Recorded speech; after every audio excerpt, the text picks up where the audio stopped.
So I'm here now with Denis Creighton of Fexco Managed Business Services. Thank you so much for coming for this interview, Denis. You're welcome. Let's just start. In your eyes, what's smart working? Smart working for me is the ability not to have to go into the office every single day as part of a 9-to-5 environment, to be able to work from hubs, to be able to work from home, to have the flexibility to actually match productivity with requirements as opposed to traditional ways of doing things. And how long have you had that mindset as a leader, and how long have you embraced it within your organisations? For well over 12 years at this stage, I've always believed that it's about getting the task done in an environment that suits best. It makes absolutely no sense to travel 3-4 hours a day, right? Because I see plenty of people by the time they arrive into the office are actually quite stressed. They've already half a day's work done just getting up at the crack of dawn just to take on the traffic and take on the travel and getting into the office. So it makes far more sense that they can operate from either a home environment or a hub environment. It just makes complete and utter sense to me. And with the development of digital technology especially over the last decade, there is no reason that location should be an inhibitor anymore. The mindset is definitely shifting in Ireland Yes. right now around smart working, and more companies are beginning to give more flexibility, but there is still a large cohort of organisations that feel presenteeism is key. What do you feel are the major benefits from a company's perspective as to why you should consider embracing it? Attracting and retaining the right employees is becoming more and more critical, and it's a massive cost associated with most businesses. For me, the flexibility of a happy workforce, right, is going to be part of what's necessary going forward. We talk a lot about employee engagement. We talk an awful lot about what we need to do for enhancing the life of a millennial and making them say contributing to an organisation.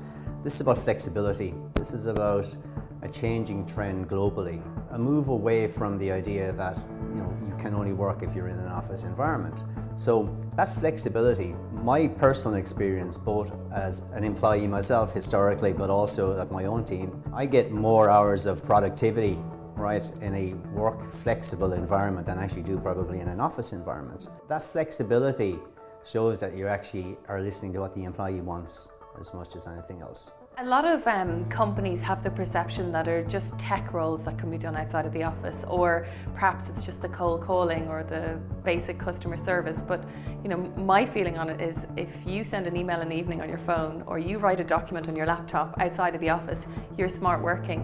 What do you feel about roles, and which roles can be done in the office and outside? It's a migration. It's like everything, right? I remember when email came in. Right? I mean, that's how long I've been working. Not everybody wanted to embrace the concept of email. Now none of us can live without email, not even in a work environment, even in a home environment. How many of us have more than 3 email accounts? Quite a lot. I just think that it's now time that companies sat back and realised that this is a fabulous opportunity, that smart working makes complete and utter economic sense. Also, the cost of office rent is just becoming astronomical, and it's a serious problem and overhead for a lot of organisations. And as the Irish population grows more and more, this is going to become more and more of a challenge.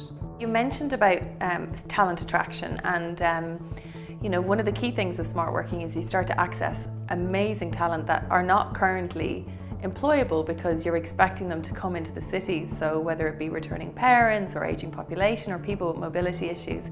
And my personal story was I fell ill and I couldn't actually commute for a period of time, and I was forced into smart working 8 years ago, but I had to create my own job because there were no opportunities then. Thankfully there are now. Well, I've had a similar situation. I've been ill since the middle of last year myself, and I'm really lucky to work with a company who embraces smart working in Fexco. So I've had the opportunity to actually work out of our Dublin office or home environment rather than our base down in Kerry. And that flexibility has actually helped me through my whole treatment process, but two, through the recovery. It didn't mean the work didn't get done. Actually, I had a really good year last year, which makes me wonder, would it be better that I'm not there as often? And I actually think that's something that's going to become more and more of a challenge for organisations. Is we know certain ailments and sicknesses are at an alarming growing rate in this country, so more and more people are actually going to be getting ill. It makes sense that from a smart working point of view that flexibility is there. Since I've been smart working, I've started to do boot camp, and I'm just a lot healthier because I guess I've got back the 12 hours weekly commute that I used to do. Have you taken on anything new into your life since you started smart working 12 years ago? From my point of view, it's just allowed me to take stock.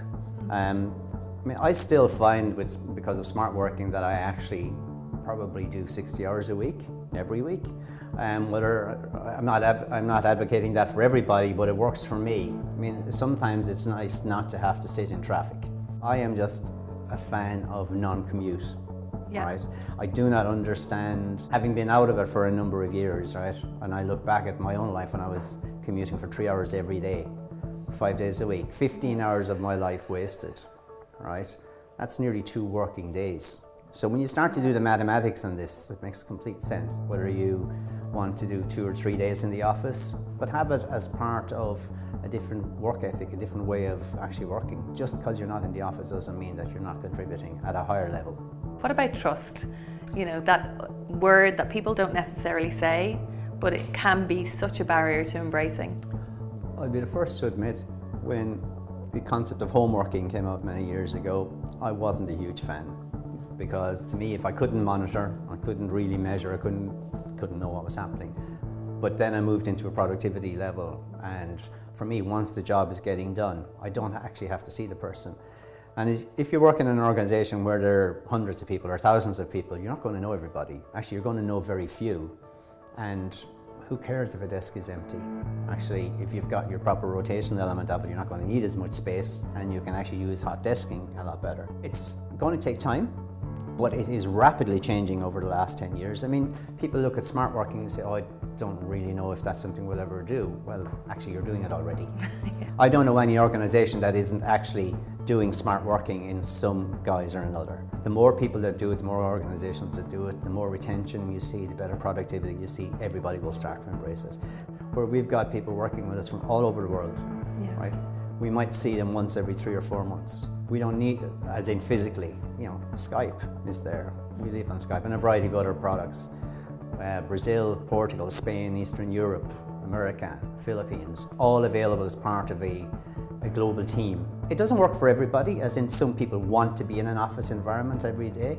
There's nothing wrong with that. We're not saying that the entire world has to change. What we're saying is employers need to create the flexibility and the environment where people can embrace smart working, and there are measurable and really obvious benefits for everybody all around. Yeah. You touched on 2 points there around there were skills, but also sort of gig economy as such. And as you are aware, the way we've built the Abodoo platform is that we're matching predominantly on skills. Everyone's anonymous, so we're reducing that unconscious bias, and hopefully people that are returning to the workplace, aging population, people with mobility issues feel, okay, this is somewhere I can register and hopefully get matched.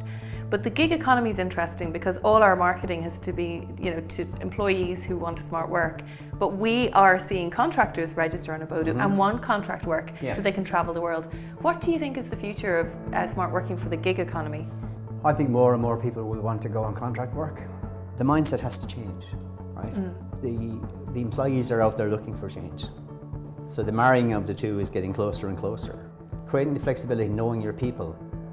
It's another level of engagement that actually heretofore hasn't existed. From a HR point of view, to me, this is something that should be embraced and should be driven by HR departments in all organizations. Yeah. This is something that, you know, needs an ambassador in each company to actually say this is where we need to go.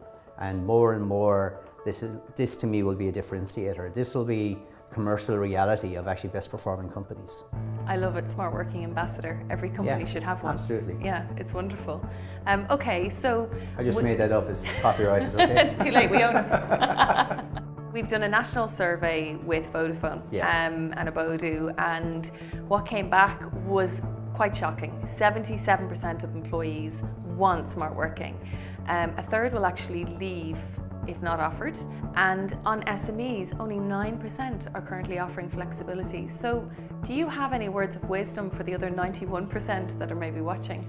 Well, if we go back a number of years ago when Irish government tried to implement decentralisation, right, which was to address some of the issues that now smart working is addressing, right, and which the Abodoo platform will help to address as well. Principles still remain, right? Too many people in centralised areas, overburdened on infrastructure. We're at the situation at the moment where companies have to embrace smart working. They have to implement it because I mean, look, it's not that long ago, I think about 3 months ago, I saw some stats that there were 12,000 tech jobs open in Dublin. And the reason people aren't taking them is simple. It's commute and it's cost of rent. I don't know any people that are happy to commute 2 to 3 hours a day. I don't know anybody that's happy to spend what they are on rent. It's all short term, everybody's thinking short term. If you want your employees to think medium to long term and to be engaged, you have to implement smart working. And as a final note on smart working, what is the thought that pops into your head when someone says smart working? It used to be home working. Yeah. That was my initial thought always, but now I'm a huge fan of the concept of hubs, like drop-in centres. We've got quite a lot of government agencies and government buildings of which the OPW are spending tens of millions on rent every year, and we're not actually using these for any smart working environment at all. Let's turn that on its head and turn it into a work environment. It's changing, and it's changing whether we like it or not, so companies would be silly not to actually embrace it and actually help drive the change even quicker. Brilliant. Well, Denis, this was discussed at Oireachtas this morning and some brilliant ideas that we should share with them. Absolutely. Thank you so much for doing this interview. Lovely to meet you. Thank you, Vanessa. Bye.